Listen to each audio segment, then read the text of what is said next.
We see snobbery in all walks of life, in different niches, different genres, in all walks of life, literally in every culture.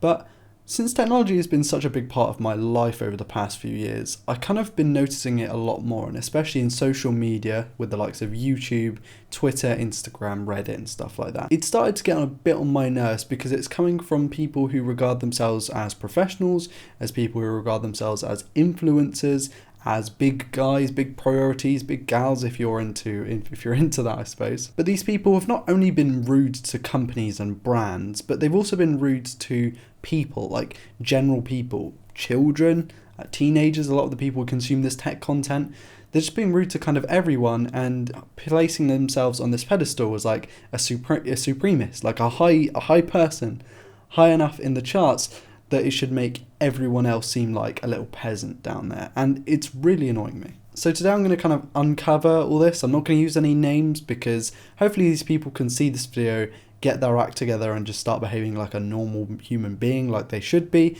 And I'm going to be analysing some geographical consistencies and some like traits, some patterns that I've seen between like people who may associate themselves as a neutral, but they may be a bit of a fanboy, and other people who they might not know they're being rude to other people, but they are just blatantly being rude. And also, and most importantly to me, the fact that companies don't care about you, yet you seem to rep them like you're their best friend or something. And I apologise for my slurring of words. I have been very, very tired recently. So let's first talk about specifications, because this is an area that a lot of my audience in particular, but also a lot of the Android space just really likes to talk about. And this came out quite prevalently when we started seeing the likes of the OnePlus 6 and the Poco phone come out, especially the Poco phone coming down in price but up in specs. And this really bugs me because there are so many people out there, like misinformed people, that think that the experience that they're getting is directly tied to the specifications and whatever's under the hood. Now, don't get me wrong, specs can and do play a massive part in how you use your phone. A good example of this is a system on a chip. If you have a Snapdragon 845 and you have a Snapdragon 821, the 821 might be fast enough and you might not see a huge speed increase, but what you will see is the fact the 845 can shoot UHD 4K at 60 frames per second, whilst the 821 can only do UHD 4K at 30 frames per second. So there are some big differences in like support and supporting structures to do with the system on a chip, and there are certainly like good cases where you kind of want 8 gigs of RAM over 1 gigabyte of RAM in an Android phone.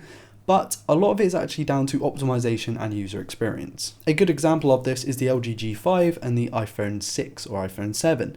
The iPhone 7 is going to be way faster than the LG G5, but on paper it seems a lot worse. Of course, it has one fewer camera, has 2 fewer gigabytes of RAM, fewer cores, all that kind of thing, and you kind of like question why you would even go with the iPhone 7. But if you held the two in your hands, and this is important because a lot of these supremists and stuff, they don't actually hold the two phones in their hand, they just go based off of what they can see online, you will see that the iPhone 7 is significantly smoother than the LG G5. And the thing is, it's not all about how the thing performs.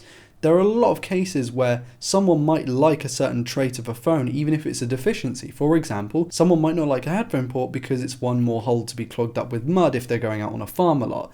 And then in other regards, some people might like the fact that their phone has like 2 gigabytes of RAM and like low storage because it's cheaper, so that they can actually like use streaming services and use their internet, use data. They don't require a lot of the stuff to be actually on the phone. And other people just want to play PUBG or edit video or shoot loads of photos, and for that they're going to need higher spec phones with better cameras. Using the Poco phone as another example, yes, it's got good specs for around £300, but for £300 you could get a used Pixel 2, a used iPhone 7, you can buy a bunch of different phones, and which one's better? Well, if you're talking purely specs, the Poco phone's going to win, but if you want a good camera, the Pixel 2 is going to win. If you want a good screen, probably a Samsung is going to win. You see what I'm coming from here? It's not just all one perspective. Perspective really matters, especially in technology, because there's so much new tech coming in all the time that everyone just expects the high spec stuff, the premium stuff to be the best, when a lot of the time it just isn't. Now, this is not a generalization, okay, but this is just something that would make it easier to explain. On my channel specifically, I can't talk about other channels, maybe I can speculate, but I know exactly from my channel that a lot of my Eastern audience, the likes of India and around that area, they really look at specs and value for money. They might want a Snapdragon 845 at like £100 or something like that, which obviously isn't going to happen, but they could definitely push towards specs. And they don't really care about like the build quality or like the cameras or like this stuff. They just care about literally you could give them an Excel spreadsheet and they just like look at that. Whereas on the other side, on the West, like the US, not so much the UK, but a little bit sprinkled in there, you'll see that they care about brands and image. They might like Apple and they might like Samsung, but they might see a brand like Huawei or Xiaomi and go, well, I've never really heard of that, so like, why would I care about it? Do you see what I mean? They don't really care about the individual features, they just care about the brand. And both of these like sides of the spectrum, both these ends of extremes, really aren't great reasons to buy a smartphone. I would not buy a smartphone purely based off the specs, but at the same time, I wouldn't buy one straight off its build quality, camera, and brand. You kind of need to get a little bit of everything in there, and everyone's tastes are personal. If you go off a smartphone taste because of someone else, you're kind of doing yourself a disservice. An example of this is you might watch 5 or 6 different reviewers, but if you pick one of those opinions and just hold it in your mind and use it as your own opinion, you're not really doing a very good job, are you? You need to kind of analyze what you need.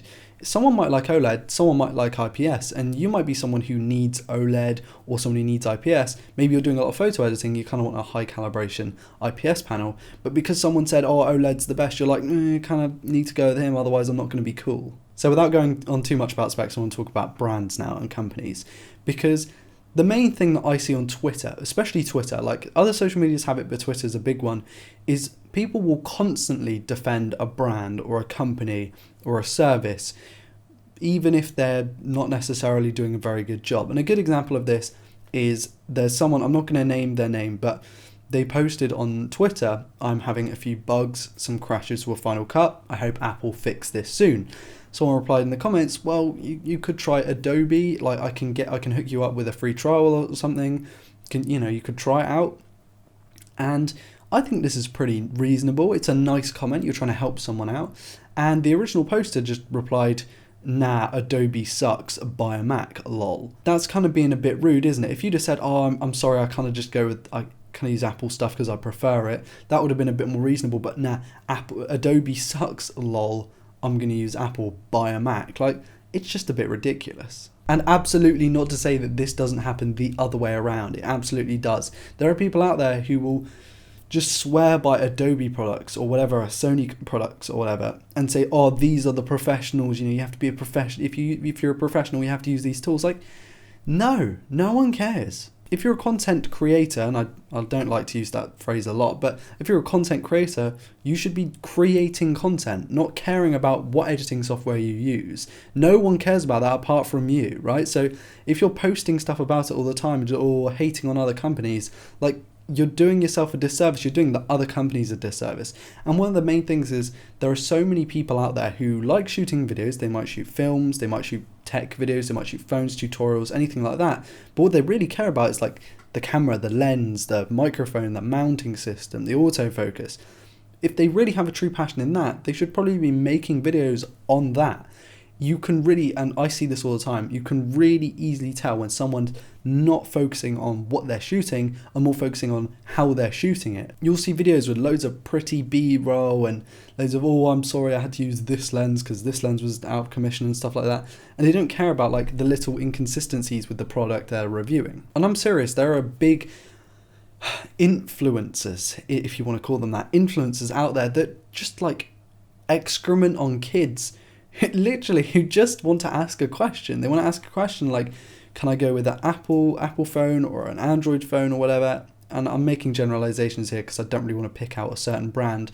And they'll just go, no, you have to buy it. You have to buy an Apple phone. You have to do this. You have to buy a Samsung because it's got all these features. You have to buy a Pixel because of the camera. And one final thing I want to talk about is that a company is a company. It's there to make money. That's what a company is, unless it's a non-for-profit. These companies' jobs, like the jobs of the people running the company, is to make money. The company doesn't care about you. It doesn't care about its user base. It doesn't care about the buyers.